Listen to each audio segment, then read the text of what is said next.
NPV এইটাই এই চ্যানেলই আমাকে 12টা বাজাই দিচ্ছে। সুন্দর, আপনি যত বেশি সুন্দর তত বেশি চাহিদা, মানুষ আপনাকে তত বেশি ভালোবাসবে। হাটে গিয়ে একবার দৌড়ানি খেয়েছিলাম, মেরুন কালারের একটা ড্রেস পরেছিলাম, এই কারণে মনে হয় আমি জানি না গরু নাকি লাল দেখতে পারে না।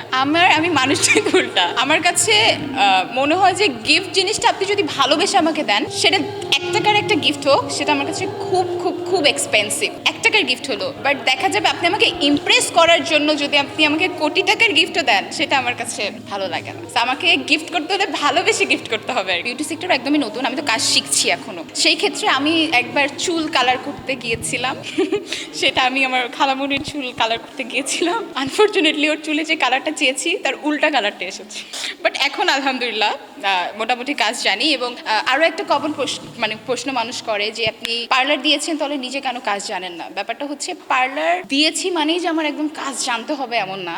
আমার এখানে যে কয়টা বিউটিশিয়ান আছে তারা খুবই এক্সপার্ট। সো আমি আসলে ওদেরকে দিয়ে কাজ করাই, তার পাশাপাশি নিজেও কিন্তু কাজ শিখছি। সো সময় লাগবে আর যখন দেখি যে এই কাজের উপর আমি এক্সপার্ট হয়ে গেছি, আমি পারবো, তখন সেটা আমি ক্লায়েন্টকে সার্ভিস দিই। বাট যেটা দেখি যে না হচ্ছে না, হবে না আমাকে দিয়ে, বা আমি ট্রাই করেছি হচ্ছে না, তখন সেটা বিউটিশিয়ানকে দিয়ে করে। এটা আমার বিউটিশিয়ান করেছে। এটা হচ্ছে স্ট্রিক্সের একটা ফাঙ্কি কালার। আমার ফাঙ্কি কালার করতে অনেক বেশি ভালো লাগে। এর আগে আমার চুলে পার্পল কালার ছিল, তার আগে একটু ওয়াইন কালার ছিল, জানেনই তো।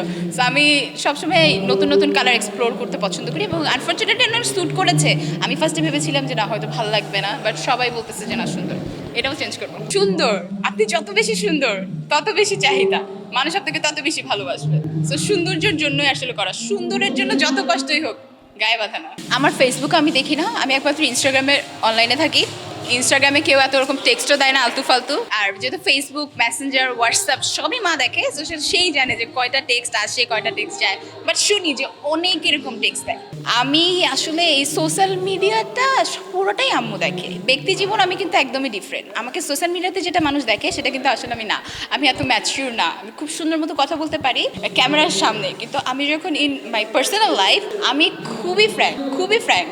বাট আমি রিজার্ভ হওয়ার ট্রাই করছি, একটু রিজার্ভ থাকা ভালো। সো সেই জায়গা থেকে সবসময় আসলে মার কাছে আমার ফ্রিডম আমার বাসায় প্রচুর। আমি যা বলি সেটাই হয়। যখন আমার মন চাচ্ছে এখন ঘুরতে যাব, মাকে বললাম আমি এখন ঘুরতে যাব, সো তখন সেখানে নিয়ে যাচ্ছে। হ্যাঁ, একটা জিনিস মাঝে মাঝে খারাপ লাগে, যখন ফ্রেন্ডদের সাথে কোনো হ্যাং আউটে যেতে হয়, তখন আমার মার রেস্ট্রিকশন থাকে, যাওয়া যাবে না। মানে এখনকার যুগটাই তো এরকম। সেই জায়গা থেকে আমার মা সবসময় একটু সেফ রাখার ট্রাই করে। সো এই জন্যই আর কি। বাট যখন যেখানে মন চায়, যখন যেটা করতে মন চায়, যখন যেটা কিনতে মন চায়, যখন যেটা খেতে মন চায়, বলি সামনের উপর চলে আসে।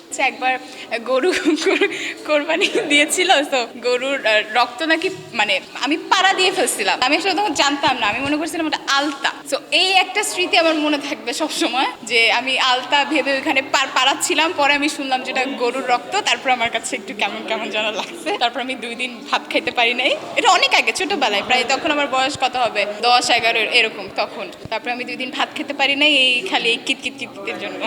আমার আম্মু ডান্স করতেন, ডান্স টিচার ছিলেন, তো তারটা দেখে দেখে শেখা। বাট এমন না যে সে আমাকে হাতে ধরে ধরে ধরে ধরে শিখাইছে। তারটা দেখতাম, শিখতাম। এবং এখন যেটা হয়, কোনো একটি স্টেপ যদি আমি না পারি তাহলে সেটা আমার মা দেখায় দেয়। এবং আমি যখন ডান্স করি তখন পার্সোনাল, যখন যেহেতু আমি আমার টিকটক করি যখন, বা রিলস করি যখন, তখন আমি যদি কোনো ডান্স না পারি, আমার মা আমাকে ব্যাক ক্যামেরা থেকে দেখায় দেয় আর আমি এটা ডান্স করি। হাটে গিয়ে একবার দৌড়ানি খেয়েছিলাম, মেরুন কালারের একটা ড্রেস পরেছিলাম, এই কারণে মনে হয় আমি জানি না গরু নাকি লাল দেখতে পারে না। তো হচ্ছে মানে আমি ছিলাম প্রায় 1 কিলোমিটারের মতো দূরত্ব হবে, অনেকটা বেশ দূরত্ব ছিল, তার বেশি। তো আমি মেরুন কালারের ড্রেস পরা ছিলাম, আমি ফোনে আসলে কথা বলতেছিলাম ফ্রেন্ডের সাথে। তখন দেখলাম যে হুট করে একটা মানে গরু একদম দৌড় মেরে আসতেছে কালো। আমার তো কলিজা নাই।